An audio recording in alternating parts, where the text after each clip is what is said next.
I stood in the center of the lobby, my hands trembling as I held a single cardboard box. Around me, the office I had spent 10 years building was buzzing with the usual Monday morning energy, but no one would look me in the eye. Julian stood by the glass doors of the executive suite, his arm draped casually around Brooke, a junior associate who was 10 years younger and 20 pounds lighter than me. He wasn't just my business partner, he was my husband. Or he had been, until he filed for divorce and fired me in the same breath. "It's just business, Elena," Julian said, his voice smooth and cold. The board agreed. "Your emotional state is making the clients nervous. We need stability. Brooke is taking over your accounts." My heart felt like it was being squeezed by a cold hand. I had designed every tax strategy for those clients. I had stayed up until 3 a.m. for a decade while Julian played golf. Now, he was tossing me out like yesterday's trash. "You're firing me from my own firm?" I whispered, my voice cracking. Julian smirked, a look of pure arrogance. "I'm the face of Vance and Associates, Elena. You were just the girl in the back with the calculator. Security will show you out." I watched the security guard approach. The shame was a physical weight, pulling me down as I was marched past the desks of people who used to call me boss. I saw Brooke whisper something in Julian's ear, and they both laughed. That laugh was the spark. As the glass doors closed behind me, the sadness died. In its place, a cold, hard resolve began to grow. He thought I was just a girl with a calculator. Fine. I'd show him exactly what that calculator could do. Before we continue, I would like to know where you're watching from in the comments section. Also hit the subscribe button and share this video, as this will help this video to travel far so others can learn also. My name is Elena Vance. For 12 years, I was the silent engine behind one of the most successful forensic accounting firms in the city. I am the daughter of a math teacher and a librarian. I was raised to believe that facts don't care about your feelings, and numbers never lie. I met Julian in grad school. He had the charm, the looks, and the silver tongue. I had the brains. Together, we were supposed to be unstoppable. I thought we were a team. I thought the long nights and the missed vacations were an investment in our future. I didn't realize Julian was investing in a different future, one that didn't include me. He had spent the last year gaslighting me, telling me I was overworked and paranoid whenever I questioned his late nights or the strange, consulting fees appearing in our books. Now, at 38, I was starting over with nothing but a severance check that wouldn't last 6 months and a reputation Julian was already working to destroy. He told the industry I had a breakdown. He told our friends I was unstable. But sitting in my quiet, empty apartment that first night, I realized Julian had made one fatal mistake. He left the person who knew where all the bodies were buried with absolutely nothing left to lose. The first few weeks were a blur of silence. Julian kept the house, the car, and the dog. I was living in a furnished studio apartment that smelled like lemon cleaner and loneliness. Every time I closed my eyes, I saw the smirk on his face as he handed my desk plant to the security guard. The betrayal wasn't just romantic, it was professional. He had stolen my life's work. I spent my days staring at a blank wall, but my mind was a whirlwind of spreadsheets. I knew Julian's habits. I knew he was lazy. He relied on my magic to keep the clients happy. Without me, he was just a man in an expensive suit who couldn't explain a basic audit trail. I knew the clients would eventually realize the engine was missing from the car. I didn't call them. I didn't beg for my job back. Instead, I opened my laptop. I didn't start a new firm, not yet. I started a compliance consulting blog under a pen name. I wrote about the common mistakes high-end firms make when they get too comfortable. I knew Julian would read it. He was obsessed with his own image. I was baiting a hook, and I knew he was hungry enough to bite. A month after the theft of my life, the first phone call came. It was Arthur Miller, a construction magnate and Julian's, biggest client. Arthur was a no-nonsense man who hated two things, taxes and people who wasted his time. "Elena," he boomed over the phone. "I heard you were on a sabbatical.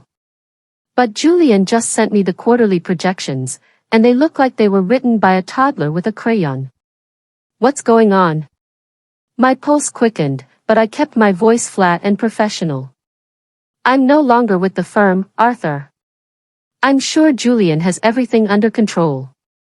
"He doesn't," Arthur snapped. "He can't explain the $200,000 discrepancy in the labor costs. He told me it was rounding." "You don't round 200 grand, Elena." I felt a surge of triumph. "I'm sorry to hear that, Arthur. I'm actually doing some independent consulting now. I can't take you as a client because of my non-compete, but I can look at the numbers as a friend. Just to make sure you aren't in trouble with the IRS. Come over," he said. I smiled. The non-compete Julian forced me to sign prohibited me from soliciting clients. It didn't say a word about friends asking for advice. The door was cracked open. I met Arthur at a diner, not an office. I didn't want a paper trail yet. When he showed me the reports Julian had prepared, I nearly laughed. It was worse than I thought. Julian wasn't just being lazy, he was trying to hide his own lack of knowledge by burying figures in miscellaneous expenses. "Arthur," I said, pointing to a line item. "This isn't a rounding error. This is a red flag for an audit. If you file this, the IRS will be at your door in 6 months." Arthur's face turned purple. "That idiot. He told me it was fine." "I can fix it," I said quietly. "But I can't do it under the Vance and Associates name.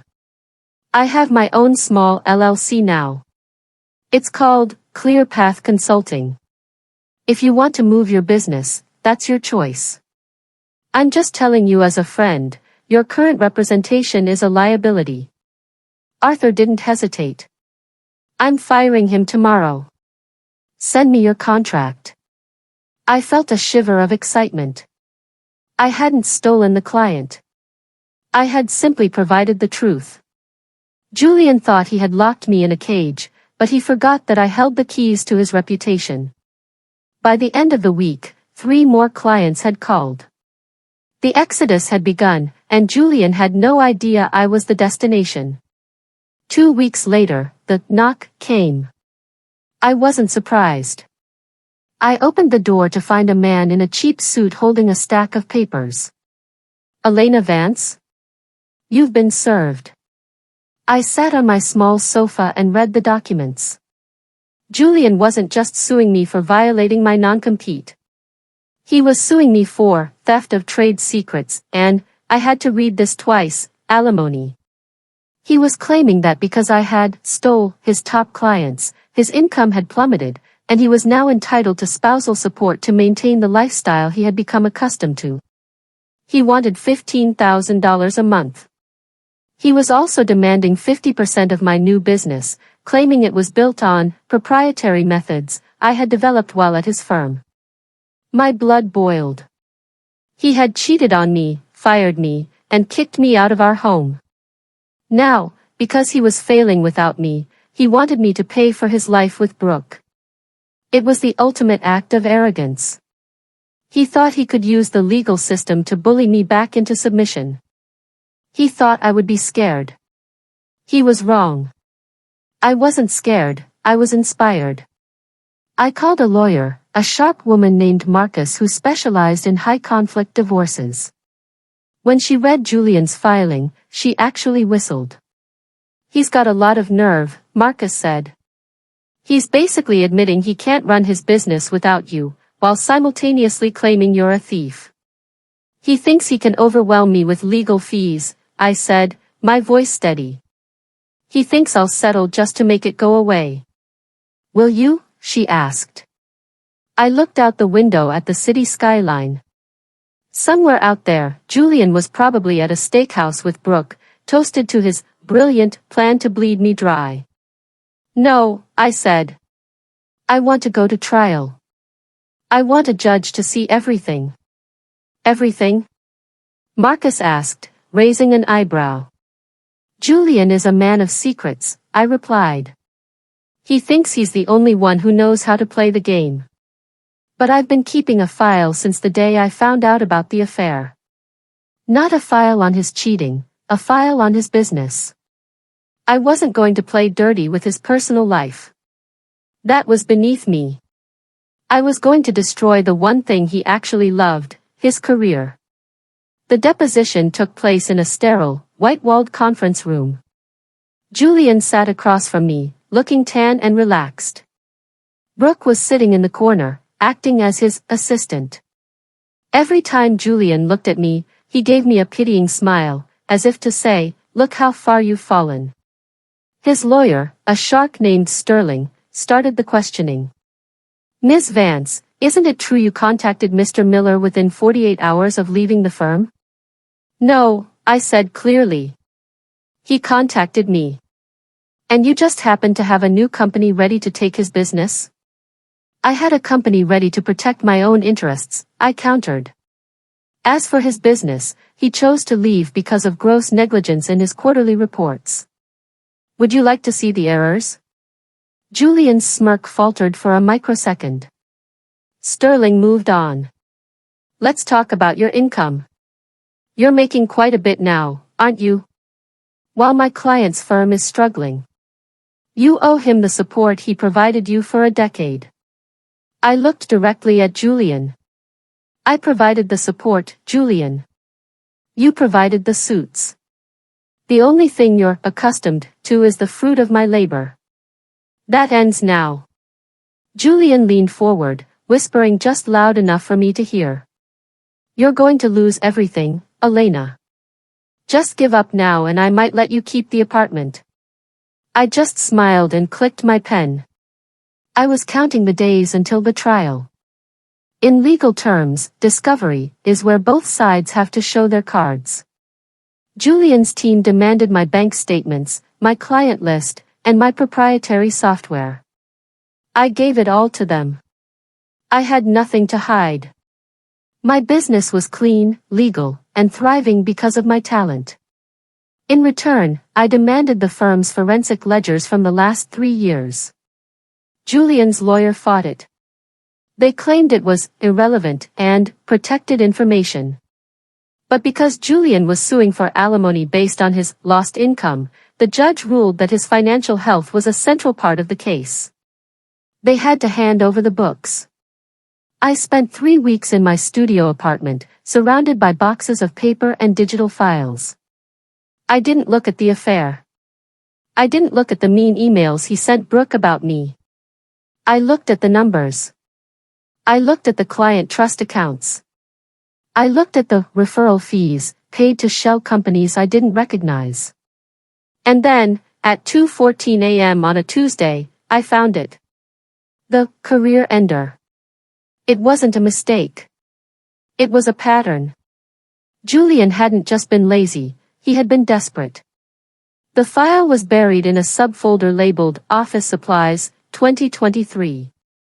It was a secondary ledger, one that didn't match the reports given to the clients. Julian had been skimming the cream. When a client overpaid their estimated taxes, Julian wouldn't always refund the full amount. He would move small, unnoticeable sums, $2,000 here, $5,000 there, into an offshore account.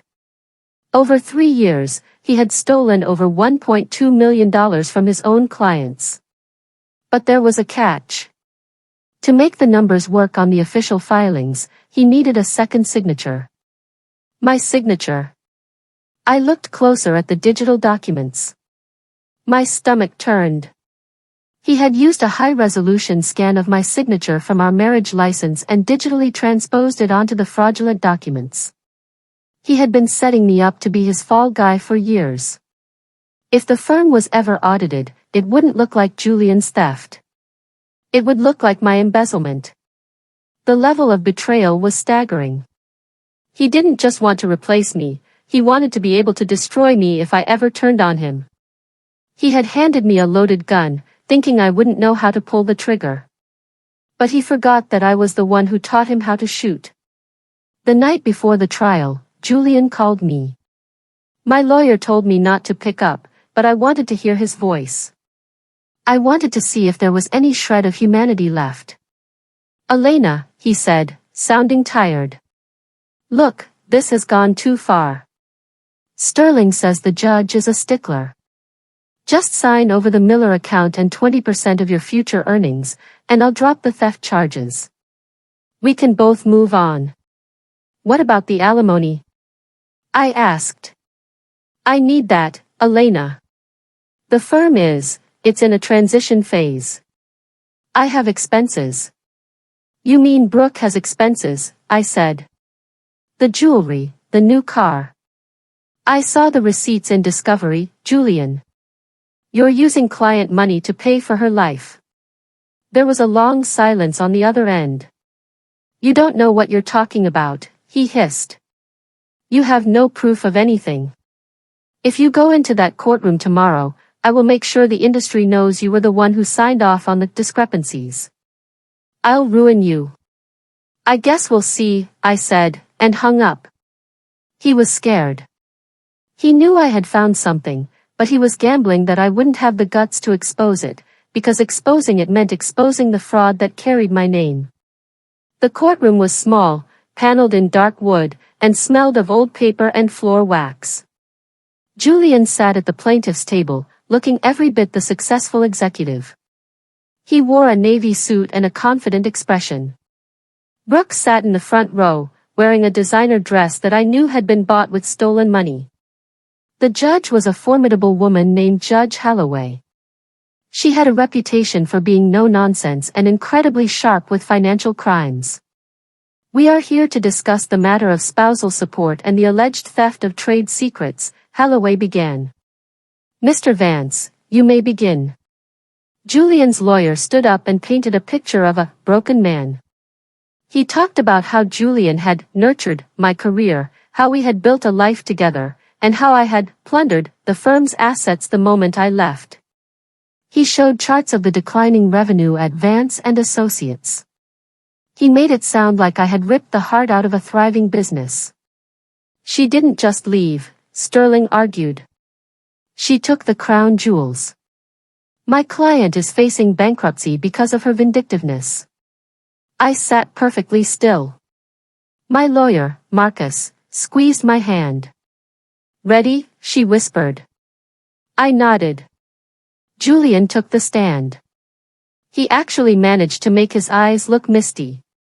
"I loved her," he told the judge. "I thought we were building a legacy. When she started having her issues, I tried to protect her. I gave her a generous exit. And how did she repay me? By calling my clients and telling them I was incompetent. She destroyed my reputation in weeks." "And the alimony, Mr. Vance?" the judge asked. "I just want what's fair," Julian said, looking down at his hands. "I supported her for years. Now that she's took my income, I can't even pay the mortgage on our family home. She's living in luxury while I'm struggling to keep the lights on." I looked around the room. I was living in a 400-square-foot studio. He was living in a 5-bedroom mansion. The gall of the man was breathtaking. He was performing for the room, and for a moment, I could see the judge's expression soften. He was a good actor. But he was about to meet a better director. Marcus stood up. "She didn't go for the throat immediately. She was methodical." "Mr. Vance, you claim your revenue dropped because of Ms. Vance's theft of clients, correct?" "Yes," Julian said firmly. "Isn't it true that Arthur Miller left your firm before Ms. Vance even opened her new office?" She had been whispering in his ear for months. Julian shouted. "Do you have proof of that? Any emails? Phone logs?" "No, she was smart about it. She hid it. I see, Marcus said.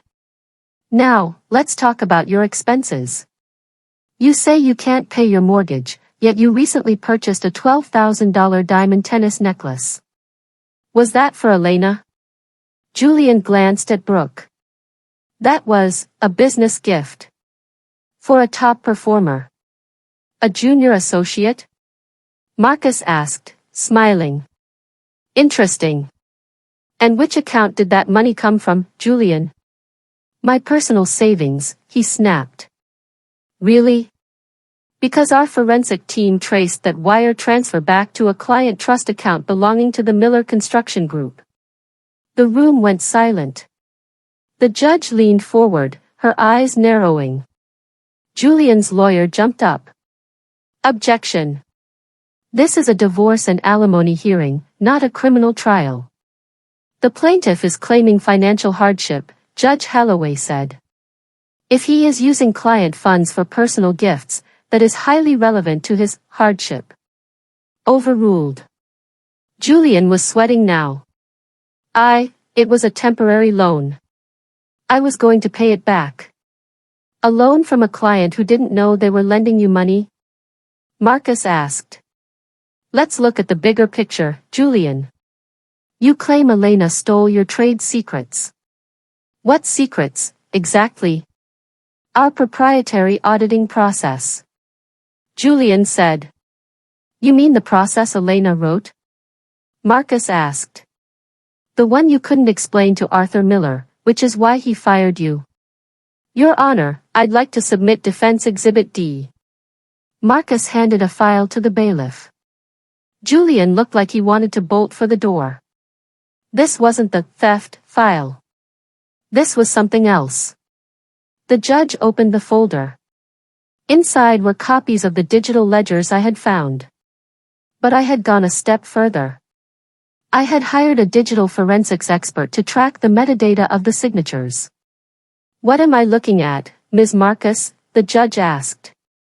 You are looking at a series of tax filings where the defendant's signature was digitally forged, Marcus said. We have the timestamp logs showing that these signatures were applied from Mr. Vance's private laptop on dates when Ms. Vance wasn't even in the state. Julian's face went from tan to a sickly gray. That's a lie. She's framing me. We also have the office supplies folder, Marcus continued, her voice rising. Which contains a record of over $1 million in client funds being diverted to an account in the Cayman Islands. An account held solely in the name of Julian Vance and Brooke Higgins. Brooke gasped in the front row. The judge looked from the file to Julian, her expression turning into one of pure ice. Mr. Vance, Judge Holloway said, her voice dropping to a dangerous level. Are you telling me that while you are in my court asking for alimony, you are simultaneously operating a multi-million-dollar embezzlement scheme? No. Your Honor, I. Quiet, the judge barked. She turned to me. Ms. Vance, did you have any knowledge of these accounts? I stood up. This was it. The moment I had been waiting for. Your Honor, I said, my voice clear and steady. I discovered these files during the discovery process of this lawsuit. I was devastated to find my name had been used to facilitate these crimes. I spent 10 years building that firm's reputation for integrity. To see it used this way, it's why I didn't settle. I wanted the truth to come out in a place where he couldn't hide it. I wasn't the emotional woman Julian had described. I was the expert. I was the authority. And in that moment, everyone in the room knew it. Julian's lawyer was frantically whispering to him. Julian looked like he was having a heart attack. He turned to the judge. I want to drop the suit, he stammered. I withdraw the request for alimony. I withdraw the theft of trade secrets. We're done. Oh, we are far from done, Mr. Vance, Judge Holloway said. She closed the file with a heavy thud. You don't get to use this court as a weapon to silence your victims, and then walk away when you get caught. I am denying your request for alimony with prejudice. But she wasn't finished. Furthermore, she continued, I am nullifying the non-compete agreement between you and Ms. Vance. It is clearly the product of a fraudulent business environment. And finally, I am referring this entire file, along with the digital evidence of forgery and embezzlement, to the district attorney and the State Bar Association. Julian slumped in his chair. Brooke was already grabbing her purse and heading for the exit. She didn't even look at him. She knew a sinking ship when she saw one. As we walked out of the courtroom, Julian caught up to me in the hallway.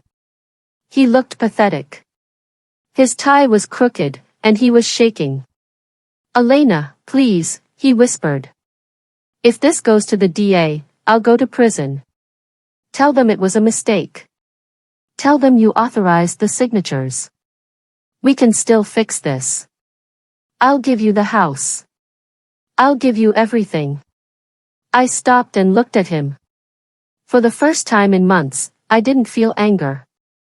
I didn't feel hurt. I felt nothing. He was a stranger to me. I don't want the house, Julian, I said. I don't want anything from you. I just wanted my name back. And now I have it. My phone buzzed in my pocket. It was a text from Arthur Miller. Heard the news. Justice is a beautiful thing. My new project needs a lead auditor. You in? I looked at Julian one last time. You should call a criminal lawyer, Julian. You're going to need one. I walked away, the sound of my heels clicking firmly on the marble floor. The next month was a whirlwind. The story hit the local business journals like a bombshell. Vance and Associates, a house of cards. Julian was stripped of his license within weeks. The senior partner position he had promised Brooke vanished along with the firm's assets. Julian tried to sue me one more time, claiming I had defamed him by presenting the file in court. The judge threw it out in 5 minutes and sanctioned his lawyer. I watched from a distance as the life he had built on lies crumbled. He had to sell the mansion to pay for his legal defense. He moved into a cheap apartment, one even smaller than the one he had mocked me for. Brooke left him for a car salesman 3 towns over. But I didn't gloat. I was too busy. My new firm, Vance Consulting, I kept the name, I earned it, was growing faster than I could handle. The clients who had left Julian didn't just come back, they brought friends. They knew that with me, the numbers were always right. I was sitting in my new office, a beautiful, sunlit space overlooking the park, when I received a final package from the court.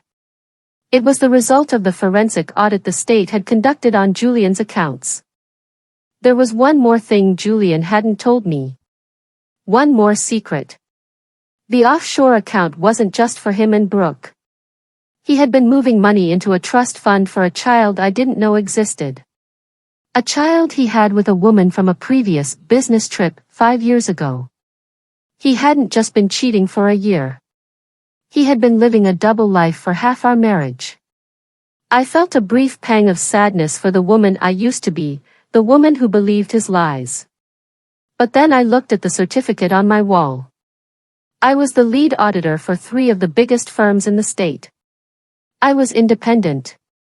I was whole. The secret didn't break me, it just confirmed that I had made the right choice to fight. The irony wasn't lost on me. Julian had sued me for alimony because he wanted to live off my success. Now, because of the criminal charges and the restitution he owed to the clients he defrauded, he was the one who was truly broke. He sent me a letter from his lawyer, asking if I would consider a charitable donation to help him avoid total ruin. He actually had the nerve to ask for money after everything. I didn't reply. I didn't send a check. Instead, I made a large donation to a local organization that helps women rebuild their lives after domestic and financial abuse. I sent him the receipt with a note, focus on the math, Julian. It's the only thing that adds up in the end. I heard he lost his mind when he read it. He realized he could no longer manipulate me. I was outside his reach. Success is the best revenge, but peace is the best reward.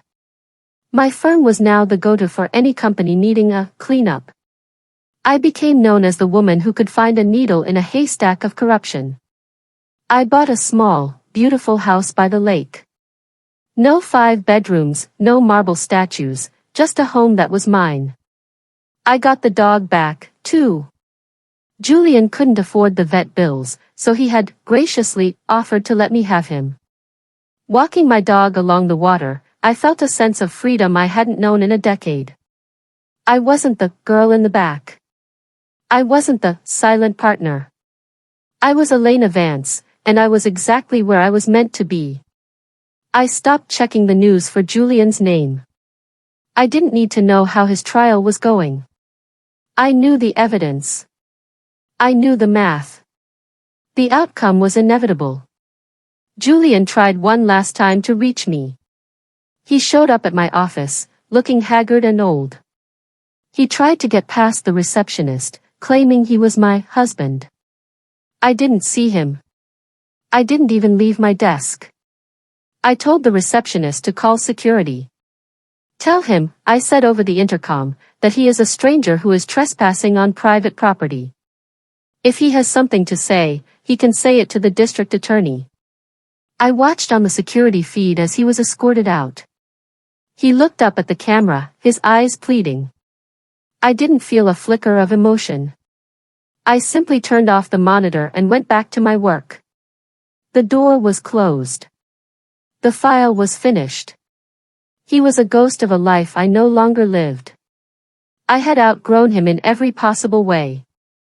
If you ever find yourself being discarded by someone who thinks they made you, remember this: they didn't give you your talent. They didn't give you your brain. They just gave you a place to use them.